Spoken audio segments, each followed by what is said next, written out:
여러분, 지금 리플이 조용히, 하지만 확실하게 암호화폐 시장의 판을 다시 짜고 있습니다. 예전처럼 이거 떡상할까라는 기대감의 영역이 아니에요. 이번 주, 리플은 단순한 코인이 아닌 글로벌 결제 시스템의 핵심이라는 걸 증명해버렸습니다. G20이 공식 결제 수단으로 리플을 인정했다는 뉴스부터 두바이 정부가 XRP 레저를 채택하고 ETF가 나스닥과 CME에 출격하며 이제 리플은 전 세계 금융 시스템 안으로 깊숙이 파고들고 있습니다.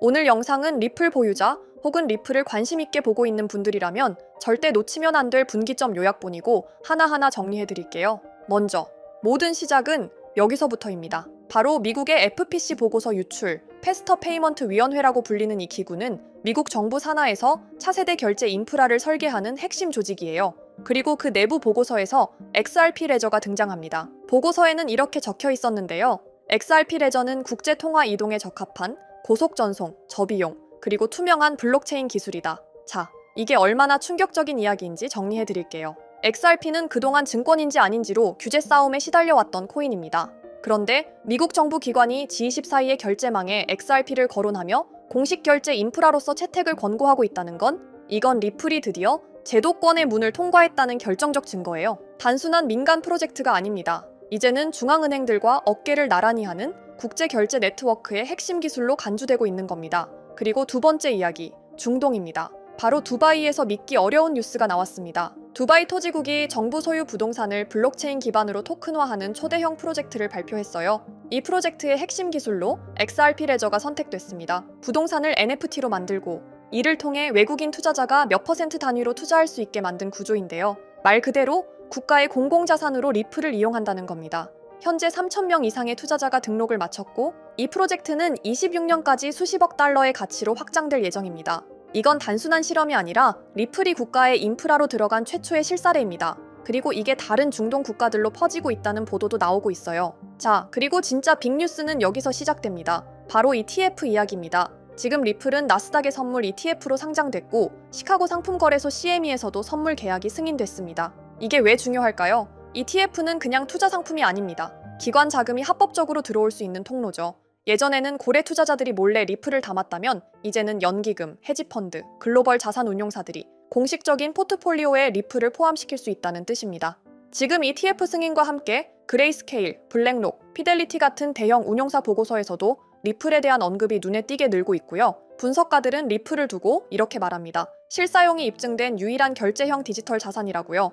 자, 그러면 여기서 당연히 나오는 질문은 리플의 가격이 어떻게 되겠냐겠죠? 정답부터 말씀드릴게요. 리플은 1년간 300% 이상 상승했습니다. 그냥 우연히 오른 게 아닙니다. 차트를 보면 일반적인 단타 세력의 패턴이 아니에요. 고래 지갑과 기관 지갑이 일정 구간마다 분할 매수를 반복하고 있습니다. 명확한 목적과 전략이 있다는 뜻이겠죠. 이건 소문 따라 매수한 게 아니라 정보를 가진 자금들이 구조적으로 들어온 결과입니다. 그리고 하나 더, 엄청난 소식을 말하자면 리플 IPO 관련 루머입니다. 최근 내부 관계자 발언을 통해 리플이 나스닥 상장을 준비 중이라는 이야기가 다시 수면 위로 떠올랐고요. 심지어 메타는 리플 인수 혹은 전략적 제휴를 검토 중이라는 루머까지 돌고 있어요. 그냥 가식적으로 말한 거일 뿐이다. 그럼 지금까지 말씀드린 G20의 인정, 중동 정부 협업, ETF 출시가 전부 우연이라고 보셔야겠죠? 리플은 지금 모든 퍼즐이 맞아 들어가고 있고 역사상 가장 조용한 데 전환기에 있는데요. 여기서 정점을 찍을 내용이 남아있죠. 바로 CBDC, 중앙은행 디지털 화폐입니다. 현재 리플은 20곳 이상의 국가와 협업하고 있으며 브라질, 홍콩, 프랑스, 스웨덴, 중동 등 나라는 리플의 프라이빗 XRP 레저를 기반으로 디지털 화폐 발행을 실험하고 있습니다. 단순히 블록체인을 쓰는 게 아닙니다. 국가 간 환율 교환, 디지털 자산 스왑, 자동 결제까지 모두 리플 레저 위에서 돌아가도록 설계되고 있다는 거예요. 이게 완성되면 어떤 일이 벌어질까요? 달러, 위안, 유로, 엔화 같은 기축 통화 사이의 교환을 XRP가 중개 역할을 하게 되는 거라는 겁니다. 말 그대로 글로벌 통화의 브릿지 토큰이 되는 것이죠. 그래서 고래들과 기관들이 리플을 집중하고 있고 그에 따라 가격 상승의 기대감이 역사상 이례 없이 솟구치고 있다는 것 또한 사실인 상황입니다. 하지만 리플에 좋은 소식이 나온다 한들 결국 시장의 호재거리들이 받쳐주질 못한다면 리플의 가격도 호재를 반영한 상승력이 나올 수가 없습니다. 현재 세계 시장의 흐름을 쥐어잡고 있는 게 누구예요? 미국 대통령인 도널드 트럼프, 코인 시장뿐만 아니라 세계 시장을 쥐락펴락하며 엄청난 고인플레이션을 만들어내고 있는 상황이죠. 여러분들도 미국 대통령으로 트럼프가 당선됐을 때 드디어 코인 시장에 엄청난 불장이 찾아오는 기대감, 다들 한 번씩들 가져보셨을 겁니다. 하지만 취임하자마자 우선적으로 해야 할 일들이 있다면서 갑작스럽게 미국의 빚을 없애겠다며 전 세계에 등을 돌리며 엄청난 고율 관세를 때려버렸죠. 그러니까 어떻게 됐어요? 코인 시장을 빼더라도 나스닥이나 다른 파생 상품들마저 굉장히 크게 흔들리며 세계 투자 시장을 전부 위협하고 있었죠. 그래서 많은 사람들이 트럼프는 앞에서 코인 대통령이라고만 하고 사실 암호화폐에 아무런 관심이 없는 거 아니냐, 이런 말들 또한 엄청나게 돌아다니고 있었습니다. 하지만 사실 이건 트럼프의 계획 중 일부입니다.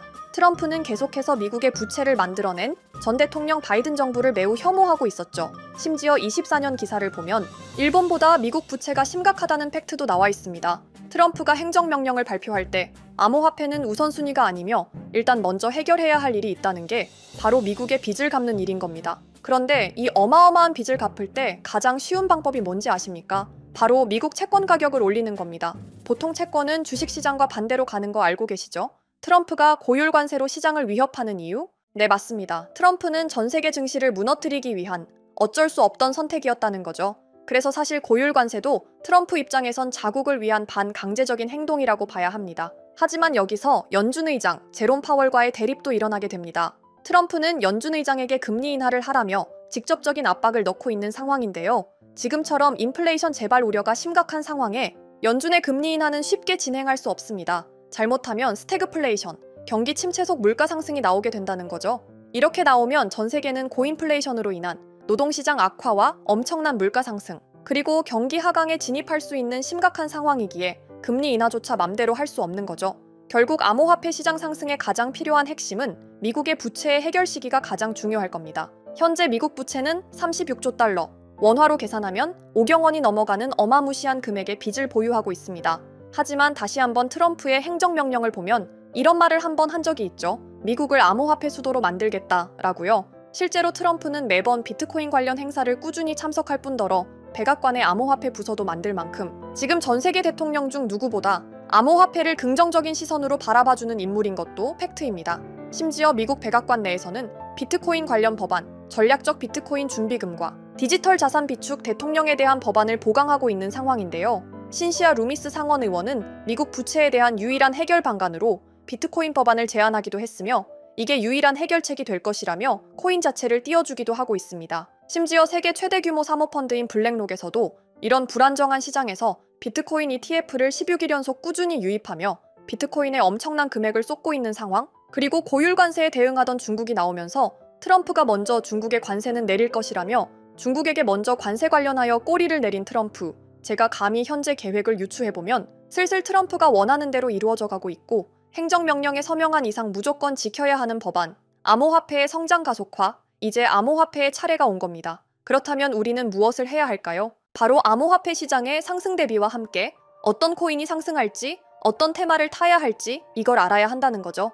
트럼프가 친암호화폐를 선언하며 트럼프 가문, 일명 트럼프 패밀리는 많은 알트코인을 매입하고 있습니다. 심지어 본인 이름으로 걸었던 오피셜 트럼프와 와이프 이름을 건 멜라니아 밈코인, 생각보다 트럼프 가문도 코인의 진심이라는 거죠. 그래서 무엇을 담아야 큰 수익이 나올 건가? 이거 하나만 찾아보면 되는 건데 트럼프에 매입을 할 때마다 뉴스 기사거리가 되지만 제가 트럼프 포트폴리오를 봤을 때 막대한 금액을 투자한 것 치고 아직 뉴스 기사로 담아가지 않은 코인 몇 개를 발견했습니다. 사실 뉴스로 실어 담은 코인 이름들은 누구나 알 법한 대형 코인들이라 시총이 높기 때문에 보고 담으시더라도 미미한 수익률로 마무리할 수밖에 없으실 겁니다. 하지만 제가 찾아낸 이 코인은 외신 기사든 국내 기사든 아직 기사거리로도 쓰지 않은 코인이더라고요. 그래서 이 코인이 무엇인지 우리 구독자 여러분들에게 공개를 해드릴 건데요. 유튜브 같은 공개적인 플랫폼에서 공개를 하면 결국 외부로 유출이 돼서 말짱 도루묵이 될 것 같아 지금 상단에 보이시는 번호 010-2764-5966 제 개인 번호인데요. 여기 번호의 문자로 구독자라고 보내주시고 댓글에 트럼프라고 달아주세요. 댓글까지 다는 이유는 저희 채널 구독자분이신지 확인하기 위함이고 만약 종목 공유를 받으시더라도 우리 비밀같이 지키자고요. 결국 외부로 유출이 되면 우리가 얻을 수익률은 그만큼 줄어들게 분명하니까요. 물론 제 시나리오가 틀릴 수도 있지만 지금까지 트럼프의 행보를 봤을 때 사실 말도 안 된다는 헛소리라고 생각하시는 분들은 없으실 것 같아요. 그래서 제 코인 경력 10년을 걸고 이 코인 정말 대박이 나올 확률이 굉장히 높습니다. 사실 이것도 이번 한 번밖에 못 담는 기회거든요. 그래서 제가 드리는 종목 담으시고 다들 큰 수익 얻어가셨으면 좋겠습니다. 그럼 오늘 영상 여기서 마무리하고 다음에도 리플에 관한 좋은 정보들, 호재거리들 여러 가지 담아서 영상 만들어 볼 테니까 다음 영상도 꼭 시청해 주시면 감사하겠습니다. 그럼 좋은 하루 보내시고 오늘 영상 여기서 마무리하도록 하겠습니다. 감사합니다.